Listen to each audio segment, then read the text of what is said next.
Tim McCreadie surprised a lot of people, including myself, when he announced that he would be chasing the World of Outlaws instead of the Lucas Oil. He made that announcement about a week ago on March 25th, posted it on Facebook saying, "Big news. Bricks Transport and I are hitting the road with the World of Outlaws late model series in 2025. After years of success on dirt tracks across the country, I and the team are taking on a new challenge, battling the best of the best on the Outlaws Tour. Get ready for high-speed action, intense competition, and plenty of trips to victory lane. We can't wait to see the number 9 machine tearing it up at tracks nationwide." We're now getting a little bit more information as to why McCreadie decided to go with the World of Outlaws. It's not a lot. We're getting a little bit. He spoke with Spence Smithback over at worldofoutlaws.com. And this is what he had to say. He says, "It's exciting. It's always nice to shake things up. Sometimes you've got to look at doing different things and see if you can jumpstart some success. I just looked around at what I've been doing and thought this seemed interesting. Kind of had our minds made up well before we decided to do it, that we were looking to do something different, and here we are." So, like I said, not a lot of explanation, but obviously get a little bit of it there, saying that he was looking for something different and that he wanted to jumpstart some success. I actually thought he found success at the end of last year in that Rocket One house car, got a win at the Topless 100, was able to beat out Hudson O'Neal to qualify for that fourth and final spot with the Final Four with the Lucas Oil. Unfortunately, didn't have the best of performances in those final. I think they ended up doing like 5 races because I think 2 got rained out, if memory serves correctly. Ended up finishing in 4th, but still, I think he did kind of finally find some chemistry and was starting to click there at the end of the year, and seemed to have a pretty good car at the beginning of this year as well. Had some mechanical issues that sidelined him and put him up behind a little bit, but when he was able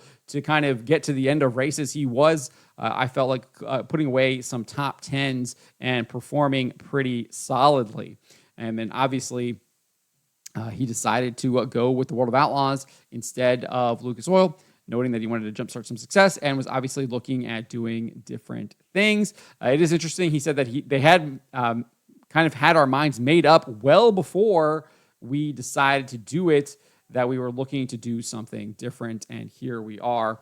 So it sounds like maybe that had been in the works for a little bit, and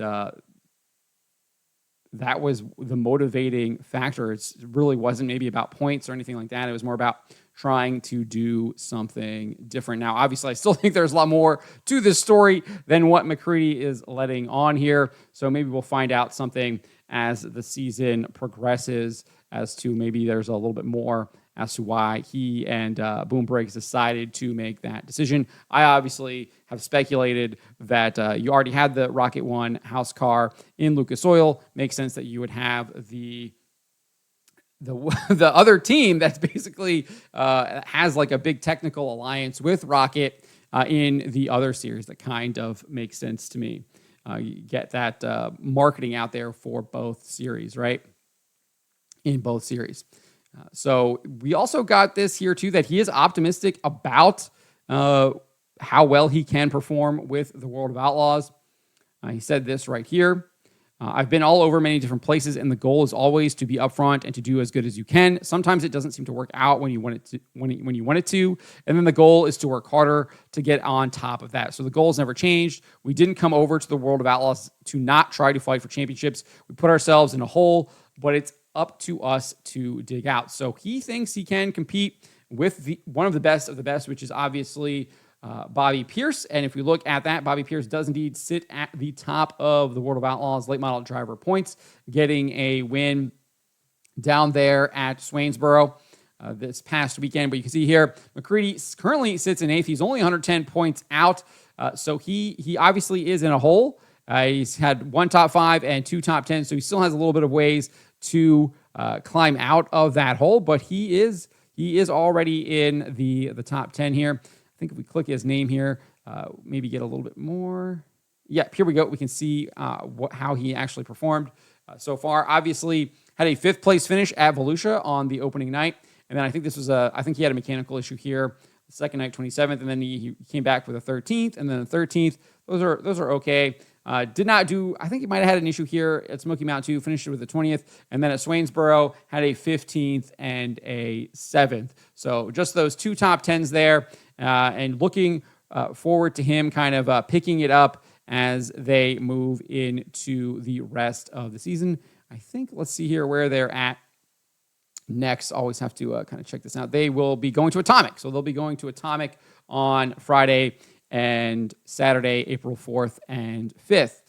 So that will be where McCreadie will be next in action with the World of Outlaws, and we will see if he can continue to dig himself out of this hole he has kind of put him in.